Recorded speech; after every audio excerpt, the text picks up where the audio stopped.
Assalamualaikum warahmatullahi wabarakatuh. Bismillahirrahmanirrahim. Alhamdulillahi rabbil alamin. Wassalatu wassalamu ala sayyidil mursalin Sayyidina Muhammadin wa ala alihi wa sahabatihi ajma'in, amma ba'd.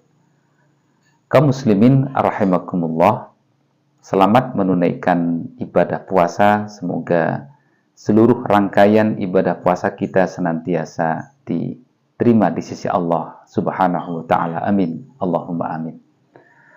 Kaum muslimin rahimakumullah,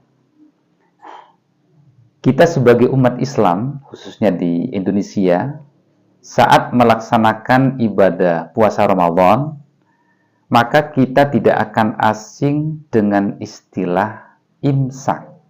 Ya, imsak. Imsak adalah sebuah keadaan di mana kita memulai menahan makan dan minum dan hal-hal yang membatalkan terhadap ibadah puasa kita. Ada pertanyaan kemudian, ketika kita pahami bahwa puasa di bulan Ramadan ini dimulai dari terbitnya fajar, ya, sehingga dalam Al-Quran disebutkan dalam surah Al-Baqarah ayat 187, wa kulu washrabu hatta yatabayyana lakumul khaytul abyadu minal khaytil aswadi minal fajr. Di sini jelas bahwa Allah mempersilahkan kita makan dan minum sampai terbitnya fajar shadiq, ya, sampai terbenamnya matahari.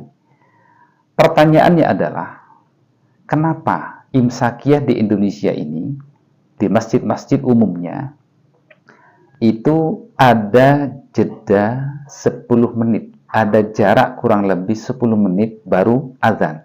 Ya. Dan ini kadang-kadang dikritisi oleh sebagian pihak. Kalau kita mau konsisten, katanya, azan itu sebenarnya menjadi penanda sebagai akhir kita harus menahan.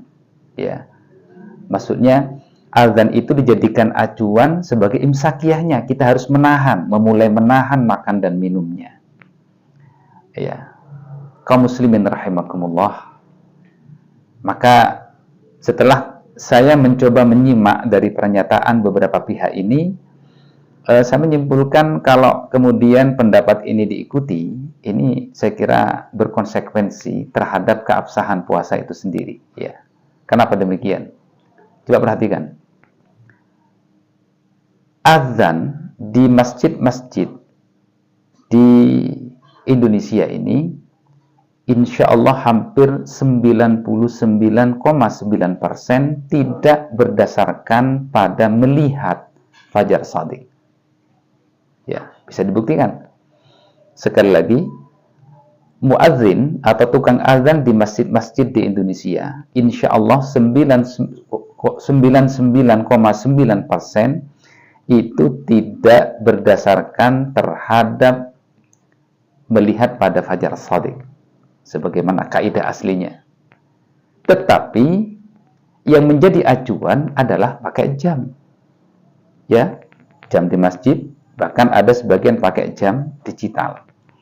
Sementara jam yang dijadikan acuan oleh kita kemudian sebagai tanda masuknya sholat, utamanya sholat subuh, itu berdasarkan disiplin ilmu hisab atau ilmu falak, ya, bukan melihat pada fajar sudah. Makanya kita lihat orang-orang mau azan, bukan kemudian keluar dulu melihat fajar, tidak, tetapi melihat jamnya. Ya, melihat jamnya. Nah, kaum muslimin rahimakumullah, bagaimana kalau melihat jam dan berdasarkan ilmu hisab? Nah, kalau berdasarkan ilmu hisab, ya, ulama itu sebenarnya tidak kemudian memberikan tanda subuh itu pada konteks waktu hakikinya.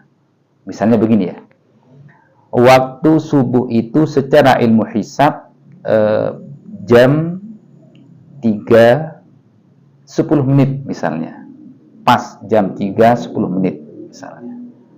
Maka untuk kehati-hatian, ulama ini kemudian takhir waktu hisab, waktu subuh ini dilebihkan 5 menit menjadi jam 3 lewat 15 menit. Kenapa? Untuk kehati-hatian. Karena kita ini tidak melihat langsung pada fajar shadiq, tapi pakai hitungan. Nah, maka kemudian untuk kehati-hatian, lil ihtiyat, dari jam 3.10 ini ditambah 5 menit. Karena kalau salah kan tidak sah sholatnya. Sholat pas jam 3.10 misalnya ternyata belum masuk, kita tidak sah. Maka untuk kehati-hatian ditakhir 5 menit. Ya. Kemudian begitu juga imsaknya. Imsaknya itu ditakdim 5 menit. Ya. Ditakdim 5 menit. Kalau kemudian pas imsaknya itu jam 03.10 menit sebagaimana waktu terbitnya fajar, itu ditarik lagi 5 menit. Sama dalam konteks untuk kehati-hatian. Agar supaya kita ini menahan makan dan minum betul-betul tidak lewat dari fajar shadiq itu sendiri. Sehingga sudah jelas ya, ada jarak 10 menit. Karena 5 menit pertama mentakdim atau mendahulukan waktu imsak 5 menit dan mentakhir waktu subuh 5 menit. Nah, sehingga kalau sekarang ada fatwa mengatakan boleh, pokoknya belum azan, ya, kita masih sahur, makan dan minum dan lain sebagainya, boleh, tapi caranya bukan pakai referensi azan, tapi pakai referensi lihat langsung pada fajar shadiq. Tapi kalau referensinya memakai azan, maka ini berkonsekuensi bisa tidak sah. Karena sudah ditakhir 5 menit tadi itu ya. Azan-azan yang ada di masjid-masjid kita. Kaum muslimin rahimakumullah. Kenapa para ulama ini masih memberikan jeda? Ya. 10 menit antara imsak dengan azan subuh. Ya tadi itu yang pertama, selain ini merupakan faktor kehati-hatian, ya, ini juga ada unsur sunnahnya. Karena ini memang anjuran dari sunnah baginda Rasulullah Sallallahu Alaihi Wasallam. Dalam sebuah hadis sahih riwayat Imam Bukhari Muslim dari Anas bin Malik, dari Zaid bin Thabit, Rasulullah Sallallahu Alaihi Wasallam, di dalam hadisnya ini disebutkan tasahharna ma'a Rasulillah sallallahu alaihi wasallam summa qumna ila shalah qultu kam kana miqdaru bainahuma qala qadru 50 ayah. Imam Anas bin Malik memberikan riwayat dari sahabat Zaid bin Thabit bahwa suatu saat Zaid bin Thabit mengatakan, kami suatu saat melakukan sahur bersama baginda Rasulullah Sallallahu Alaihi Wasallam.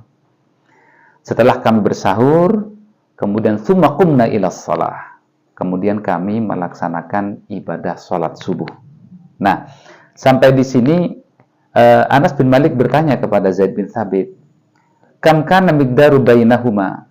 Kam kana miqdaru bainahuma? Berapa jarak antara sahurnya Rasulullah dengan salat subuh itu? Kemudian qala qadru 50 ayah. Ketika ditanya berapa jarak antara sahur baginda Rasulullah dengan salat subuh, itu perkiraan membaca 50 ayat. Nah, 50 ayat ini kata para ulama itu membaca ayat yang sedang, tidak terlalu pendek dan tidak terlalu panjang. Ini kalau dikira-kira dibaca dengan durasi standar ini sekitar 10 menit. Ya. Ini dijadikan dasar oleh para ulama. Kemudian kenapa ada jarak itu? Karena Rasulullah juga memberikan jarak dengan subuh itu. Sekitar 10 menit, 50 ayat itu tadi ya. Kemudian yang kedua, hadis yang kedua sama ini, riwayat Imam Bukhari Muslim. An Ibnu Umar radhiyallahu anhuma qala kana li Rasulillah sallallahu alaihi wasallam muadzdzinani. Dari hadis Ibnu Umar, beliau mengatakan bahwa Rasulullah itu punya 2 muadzin, ya. Bilalun wa banu Ummi Maktub al-A'ma. Pertama Sayyidina Bilal sebagai muadzin terkenal, yang kedua adalah sahabat Ibnu Ummi Maktum, ya. Dan ini adalah seorang yang buta al-a'ma. Kemudian faqala Rasulullah sallallahu alaihi wasallam, Rasulullah kemudian bersabda, "Inna Bilal muazzinun bilaili. Fakulu washrabu hatta yu'azzina Ibnu Ummi Maktum." Ya. Kata Rasulullah, ya, sesungguhnya Bilal itu adalah muazzin di waktu malamnya, artinya waktu lebih awal. Kalau masih yang Bilal yang azan, fakulu washrabu, silahkan makan dan minum, hatta yu'azzina Ibnu Ummi Maktum, sampai Ibnu Ummi Maktum itu sudah melantunkan azan juga. Maka kalau sudah Ibnu Ummi Maktum ini sudah azan, maka kamu jangan sampai makan dan minum. Ini artinya apa? Hadis ini juga ada jarak antara azan Bilal yang masih diperbolehkan makan dengan azan Ibnu Ummi Maktum, ya, yang kemudian menjadi acuan terakhir sebagai imsakiyahnya. Sehingga dengan demikian, sekali lagi, ulama memberikan format atau rumusan imsak ini sudah sangat benar sekali dalam konteks sekarang. Sebagai kehati-hatian, yang kedua memang sunnah Rasulullah, dan sebagai peringatan lagi, tolong jangan sampai kita memberikan pemahaman bahwa imsakiyah itu mulai dari azan, ya. Kalau muazzinnya itu masih berdasarkan jam atau ilmu hisab dan ilmu falak. Tetapi kalau muazzinnya mengikuti ilmu memakai melihat pada fajar shadiq, dipersilahkan dengan cara itu. Demikian. Assalamualaikum warahmatullahi wabarakatuh.